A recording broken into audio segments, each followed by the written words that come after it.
여러분, 빛이 생명에 어떠한 영향을 끼치는지 과학자들이 실험을 통해서 연구를 했습니다.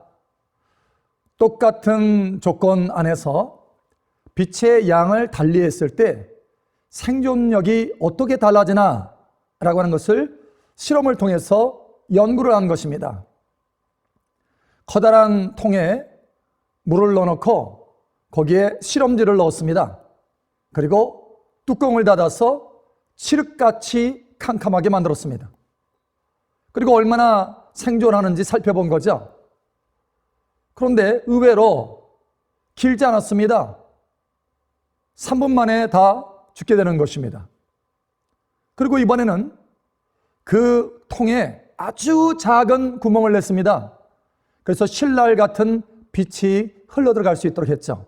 그러니까 아주 흐릿한 빛입니다. 그런데 놀라운 변화가 일어났습니다. 대부분의 쥐들이요 36시간을 생존하는 것입니다. 여러분, 아주 작은 빛, 실날 같은 빛, 희미한 빛만 넣어주었는데도 자그마치 700배나 그 생존력, 생명력이 증가하게 되었다라고 하는 것입니다. 과학자들은 충격을 받았습니다. 아니, 이 빛이 이렇게 생명에 중요하다고? 이해할 수 없어. 이렇게 충격을 받았습니다. 여러분, 태양빛도 이렇게 중요한데, 그러니까 창조된 빛도 이렇게 중요한데, 참빛이면, 참된 빛이면 얼마나 중요하겠습니까? 사실 이 태양빛은 만들어진 빛이죠. 창조된 빛입니다. 이 참빛을 모델로 해서 만들어진 그림자와 같은 빛입니다. 그럼에도 불구하고 이와 같이 생명력에 중요한 영향을 끼친다는 것입니다. 그런데 참빛이면 얼마나 생명에 중요하겠느냐라고 하는 것이죠. 얼마나 우리들의 삶에 중요하겠느냐라고 하는 것입니다. 여러분, 이 참빛은 바로 예수님이십니다. 여러분, 요한복음 1장 9절에 보면 이렇게 말씀하죠. 참빛 곧 세상에 와서 각 사람에게 비추는 빛이 있었나니. The true light. 참된 빛이라는 거예요. 창조된 빛이 아니라 진짜 빛이라는 것입니다. 여러분, 이제 2022년도 새해가 시작이 되었습니다. 이제 어느덧 며칠이 지났죠. 여러분, 이 2022년도에는 여러분의 모든 삶 가운데 이 참빛이 충만하게 되기를 축복합니다. 여러분, 한번 생각해 보십시오. 창세기에 보면은 하나님께서 천지 만물을 창조하실 때 제일 먼저 첫날에, 그러니까 새해, 새로운 해가 시작되는 이 새해 첫날에 하나님께서 무엇을 먼저 만드셨습니까? 여러분, 빛이 있으라라고 말씀하셨습니다. 빛을 먼저 창조하셨다라고 하는 것이죠. 그 전에는 흑암이 깊음 중에 있었습니다. 그리고 좋았더라라고 하는 말씀은 한마디도 없습니다. 그런데 빛이 있으라라고 말씀하시고 하나님 보시기에 좋았더라라고 말씀합니다. 여러분, 빛으로 시작될 때 우리의 인생의 날들이 참되게 시작이 되고 또 하나님이 보시기에도 좋게 되고 저와 여러분의 삶에 저와 여러분이 볼 때도 좋은 날이 된다라고 하는 것입니다. 2022년도는 저와 여러분의 삶이 좋은 날로 계속되기를 축복합니다. 그렇다면 참빛인 예수님과 함께 시작이 되어야 된다. 매일 그렇게 시작이 되어야 된다라고 하는 것입니다. 여러분, 예수님은 어떠한 참빛일까요? 무엇보다도 첫 번째로 깨달음의 참빛이 되십니다. 우리가 복음을 증거하다 보면 예수님 믿으세요. 그리고 죄산 받고 하나님 자녀 되시고 천국 가셔야 됩니다. 이렇게 말하면, 아니 내가 무슨 죄를 졌다고 그러세요? 나는 죄인 아닙니다. 이렇게 말합니다. 여러분, 사실 제가 그랬습니다. 제가 의로운 삶을 사는 사람인 줄 알았어요. 그런데 어느 날 참비신 예수님을 영접하고 나서 깨달음이 왔습니다. 깨달음이 와서 보니까 이것도 죄고 저것도 되고 다 죄인 것입니다. 얼마나 하나님 앞에 눈물로 회개했는지 모릅니다. 여러분, 이 참빛이 들어오니까 하나님이 살아계신 것이 깨달아지고, 내 인생이 어디서 와서 어디로 가는지 깨달아지고, 천국과 지옥이 있다는 것이 깨달아지고, 하나님의 심판이 있다는 것도 깨달아졌습니다. 뿐만 아니라 하나님이 나를 사랑하시고 나와 함께 하신다라고 하는 것도 깨달아졌습니다. 여러분, 이러한 깨달음은요, 햇볕 가운데서 깨달아질 수 있는 것이 아닙니다. 아무리 석학이고 철학자, 아주 높은 차원의 철학자라 할지라도 인생이 어디서 왔는지 어디로 가는지 알지 못합니다. 평생을 연구했지만 인생의 그 문제를, 해답을 깨닫지 못하는 것입니다. 여러분, 왜 그런가 하면 오직 이러한 깨달음은 참빛인 예수님을 영접할 때만이, 참빛인 예수님을 가까이 할 때만이 깨달아질 수 있는 것이기 때문이다 라고 하는 것입니다. 요한복음 12장 46절에 이렇게 말씀합니다. 나는 빛으로 세상에 왔나니 무릇 나를 믿는 자로 어둠에 거하지 않게 하려 함이로라. 예, 어둠 가운데 거하지 않도록 예수님이 우리에게 참빛이 되어주신다. 여러분, 고린도후서 4장 6절에 보면 이렇게 말씀합니다. 어두운데 빛이 비치라 말씀하셨던 그 하나님께서 예수 그리스도의 얼굴에 있는 하나님의 영광을 아는 빛을 우리 마음에 비추셨느니라 라고 말씀합니다. 예, 아는 빛이 예수님께로부터 흘러나온다는 거예요. 깨달음의 빛이 예수님께로부터 흘러나온다라고 하는 것입니다. 여러분, 손가락에 가시 하나가 박히면 우리가 형광등 그 불빛 아래서 도대체 가시가 어떤 가시가 박혔나, 어느 정도 깊이 박혔나 이걸 보려면 잘 보이지 않죠. 그러니 빛을 더 가까이, 빛에 더 가까이 가봅니다. 그러면 보이기 시작하는 거예요. 여러분, 마찬가지입니다. 우리가 참빛인 예수님을 가까이 하면 더 많은 것들을, 더 깊은 것들을 깨닫게 됩니다. 하나님이 살아계신 정도 이것만 깨닫는 것이 아니라 하나님이 나를 어떻게 부르셨나, 어떠한 비전과 꿈으로 부르셨나 라고 하는 것들을 깨닫게 하십니다. 저도 그랬습니다. 그저 예수님을 영접했을 때는 하나님이 살아계시구나, 나를 하나님 자녀 삼으셨구나 라고 하는 정도만 알았습니다. 그런데 참빛인 예수님을 가까이 하고 주님 앞에 가까이 나가면서 기도하면서 그 빛을 가까이 했을 때 하나님이 나를 목회자로 불렀구나 라는 것을 깨닫게 되었습니다. 더 깊은 것들을 깨닫게 되었다. 인생의 부르심을 깨닫게 되었다라고 하는 것입니다. 뿐만 아니라 날마다 우리가 어떻게 행해야 될지 택할 길을 깨닫게 된다라고 하는 것이죠. 여러분, 2022년도는 우리의 삶의 길에 이 참빛이 가득 비추어져서 매일같이 택할 길을 알게 되는 은혜가 있기를 축복합니다. 여러분, 또 예수님은 어떤 빛이십니까? 두 번째로 바로 생명의 빛이십니다. 여러분, 우리가 봄을 영어로 스프링이다라고 말합니다. 우리가 잘 아는 대로 스프링은 막 튀어오르죠. 누르면 튀어오릅니다. 여러분, 봄도 이와 같이 이렇게 튀어오르죠. 사실 지금 겨울이기 때문에 모든 것이 움츠러들어 있죠. 나무들도 움츠러들어 있고 모든 생물이 움츠러들어 있습니다.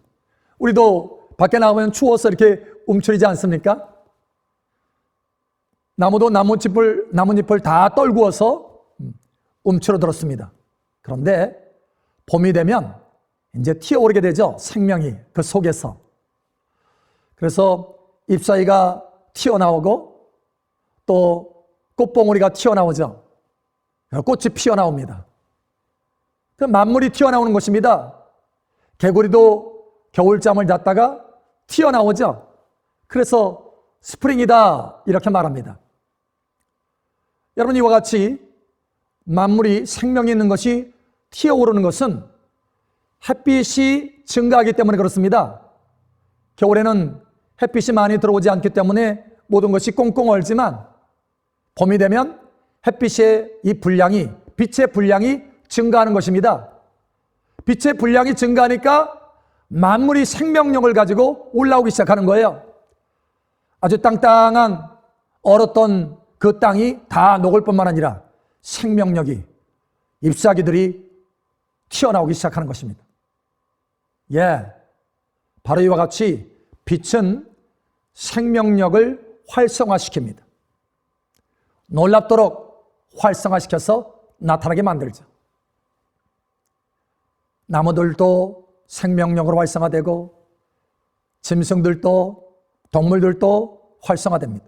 자, 그런데 여러분, 이와 같이 햇빛에 의해서 생명력이 튀어오르지만 그 튀어올랐던 개구리도 죽습니다. 왜냐하면 이 태양빛은 한계가 있기 때문이죠. 영생하게 만들지는 못한다는 것입니다. 여러분, 나무도 마찬가지입니다. 나무도 계속해서 햇빛을 받으면서 성장하죠. 자라죠. 풍성한 잎사귀를 가지고 열매도 많이 맺습니다. 그런데 결국은 100년, 200년, 700년, 800년 되면 아무리 오래 사는 나무라 할지라도 고목이 됩니다. 그리고 고사하게 되죠. 죽습니다. 그런데 여러분, 예수님의 빛은 다릅니다. 예수님의 빛은 바로 참빛이기 때문에 이 참빛이 우리 안에 들어오면 영생이 주어진다라고 하는 것입니다. 창조된 빛도 힘이 있거든. 하물며 참빛인 영생의 빛이 우리 안에 들어온다면 얼마나 우리의 인생이 달라질 수 있겠습니까? 그래서 요한복음의 1장 4절에도 그 안에 생명이 있었으니 이 생명은 사람들의 빛이라 이렇게 말씀합니다. 요한복음 3장 16절에도 우리가 잘 아는 대로 그를 믿는 자마다 멸망치 않고 영생을 얻게 하려 함이라 라고 말씀하지 않습니까? 영생을 얻게 하는 빛이다. 참빛이다. 생명의 빛이다. 여러분, 2022년도에는 이 생명의 빛이 충만하기를 바랍니다. 빛을 조금 쬐었을 때는 여러분 생명력이 많이 활성화되지 못하지만 빛을 많이 쬐었을 때는 봄처럼 생명력이 활성화되어서 열매를 향해서 달려가듯이 여러분 예수님을 가까이 해보십시오. 매일같이 생명의 빛이신 예수님을 가까이 하고 가까이 해보십시오. 주님 앞에 나아가서 기도해 보십시오. 주님의 얼굴을 구해 보십시오. 하나님의 말씀에도 보면 그 얼굴빛을 비춰주신다라고 말씀하지 않습니까? 그 빛을 우리에게 비춰주신다라고 말씀하지 않습니까? 우리에게 생명의 그 얼굴빛이 비춰지면 우리 안에 생명이 증가합니다. 영생이 증가한다는 것입니다. 단순히 햇빛에 의해서 우리 안에 생명이 활성화되는 것이 아닙니다. 영생의 생명이 활성화된다는 것입니다. 여러분, 그래서 예수님도 우리에게 말씀하십니다. 요한복음 10장 10절에 보면 내가 온 것은 양으로 생명을 얻고 더 풍성히 얻게 하려 함이라. 예수님은 그저 생명만 조금 주고 마는 것이 아니라 그 영생의 생명을 풍성하게 우리에게 주셨어. 그리스도 예수의 장성한 분량까지 자라게 하시기를 원하신다라고 하는 것입니다. 여러분, 나무들의 삶을 한번 보십시오. 식물의 삶을 보십시오. 햇빛이 계속해서 들어가면 거기서 잎사귀들이 더 푸르르게 활성화됩니다.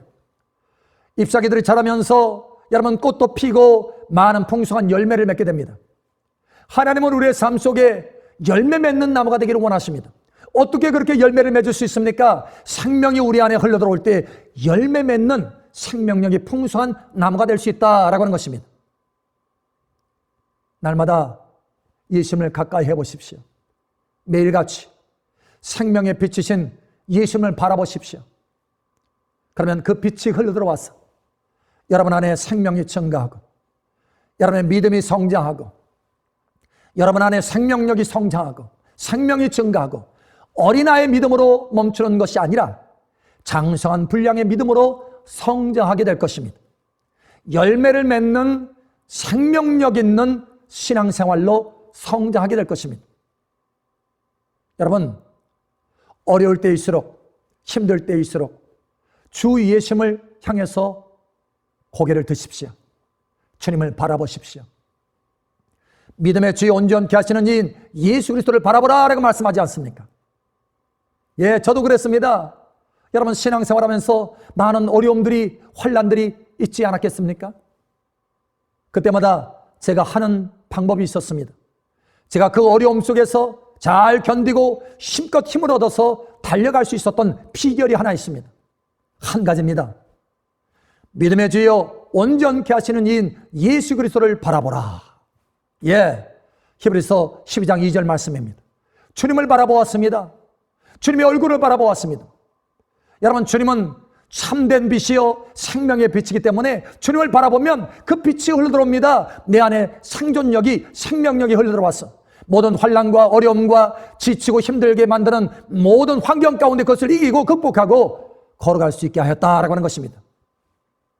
예, 단지 주님을 바라보기 때문에, 단지 바라보기만 해도, 단지 주님을 의식하기만 해도 그 빛은 너무나 파워가 있어서, 능력이 있어서 우리 안에 삶을 변화시키고 새 힘을 얻게 한다라고 하는 것입니다. 우리가 잘 아는 대로 태양, 에너지를 가지고 있지 않습니까? 태양 에너지라고 그랬죠. 여러분, 태양전지판을 태양을 향해서 세워놓으면 그 빛을 받아서 전기를 만들어냅니다. 에너지가 축적이 되는 거죠. 그리고 우리 가정에 돌리는 모든 전기 제품들을 다 돌릴 수 있습니다. 예, 한겨울에 추운데 그 전기를 축적해서 여러분, 전열기를 돌려서, 히터를 돌려서 따뜻하게 만들 수 있습니다. 냉장고도 돌릴 수 있습니다. TV도 돌릴 수 있습니다.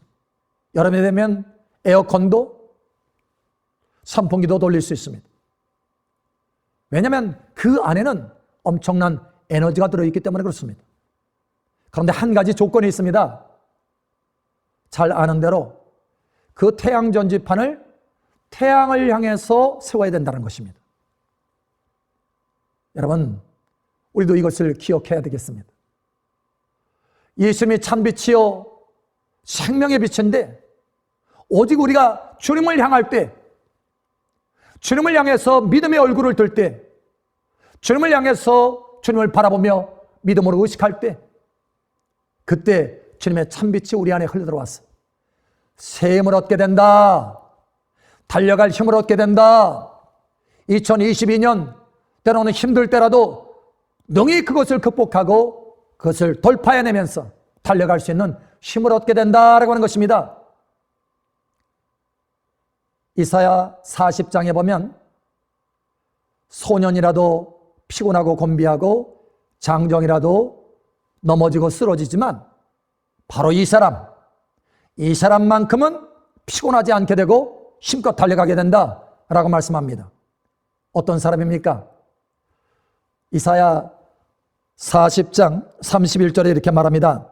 오직 여호와를 낭망하는 자는 새 힘을 얻으리니 독수리가 날개치며 올라감 같을 것이요 다른 박질하여도 곤비하지 아니하겠고 걸어가도 피곤하지 아니하리로다. 여러분, 이 새해 365일 날마다 새 힘 받아서 피곤치 아니하고 독수리 날개침 같이 새 힘을 얻으며 달려가는 여러분 되시길 바랍니다. 참 빛인, 생명의 빛인 예수님을 가까이 하십시오. 자, 여러분, 또 예수님은 어떤 빛입니까? 세 번째로, 예수님은 사랑의 빛입니다. 여러분, 예수님이 왜 이 땅에 오셔서 십자가에 죽으셨습니까? 저와 여러분을 사랑하셔서 그랬습니다. 천국의 편안함 다 내려놓고 심지어 죽음도 불사하고 내려오셨습니다. 왜요? 예수님 안에는 사랑의 빛이 가득하기 때문에 그렇습니다. 요한일서에 말씀합니다. 하나님은 사랑이시라. 하나님은 빛이시라. 다시 말하면 사랑의 빛이다 라고 말씀하시는 것입니다. 이 사랑의 빛이 우리 안에 흘러들어오면 우리도 사랑하게 됩니다.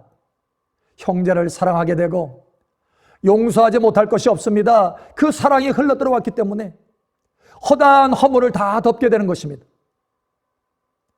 그러니 요한일서에 이렇게 말씀하죠. 요한일서 2장 10절에 보면 그의 형제를 사랑하는 자는 빛 가운데 거하여 자기 속에 꺼리낌이 없으니 라고 말씀합니다. 예, 형제를 사랑하는 것은 빛 가운데 있기 때문이다라는 거예요. 주님의 그 사랑이 빛이 가득 채워져서 형제를 사랑하게 된다라고 하는 것입니다. 그래서 주님을 가까이 하잖아요. 사랑의 빛이신 주님을 가까이 하면 그 사랑의 빛이 내 안에 흘러들어왔어. 흘러들어오면 어떻게 됩니까? 넘치죠. 밖으로 흘러나오게 되죠. 사랑이 흘러나오게 됩니다. 사랑의 행실이 흘러나오게 됩니다. 착한 행실이 자연스럽게 흘러나오게 된다는 것입니다. 예, 그래서 하나님 앞에 영광 돌리게 되는 것입니다. 그래서 마태복음 5장 16절에도 이렇게 말씀합니다. 이같이 너희 빛이 사람 앞에 비추게 하여 그들로 너희 착한 행실을 보고 하늘에 계신 너희 아버지께 영광을 돌리게 하라. 예, 사랑의 빛을 비추어서 착한 행실을 보게 하여서 하나님 앞에 영광 돌리게 하라. 2022년도는 여러분 삶 속에 이 사랑의 빛이 가득 흘러서 하나님께서 영광 받게 되기를 축복합니다. 여러분, 빛은 너무나 능력이 있어서요. 아주 희미한 빛만 가지고도 놀라운 생명력을 증가시킵니다. 여러분, 이 빛 가운데 2022년도 이 빛과 함께 매일같이 출발하시기를 바랍니다. 참빛인 예수님과 함께 출발하십시오. 창세기의 첫날이 빛과 함께 출발했듯이 그래서 매일같이 보시기에 좋았더라라고 하는 것처럼 매일같이 참빛인 예수님과 함께 시작해 보십시오. 깨달음의 빛이 증가하게 될 것입니다. 매일 무엇을 행해야 될지 깨닫게 될 것입니다. 생명의 빛이 증가하게 될 것입니다. 세임받고 여러분 믿음이 성장하게 될 것입니다. 사랑의 빛이 증가할 것입니다. 하나님이 원하시는 것처럼 사랑의 행실들이 나타나게 될 것입니다. 여러분, 2022년도는 참된 새해가 되기를 바랍니다. 예, 이전과 다른 놀라운 삶이 펼쳐지는 한 해가 되기를 바랍니다. 오늘 말씀처럼 참빛인 예수님의 그 빛으로 충만한 매일매일의 삶이 여러분 삶 속에 풀어지기를 예수님의 이름으로 축복합니다.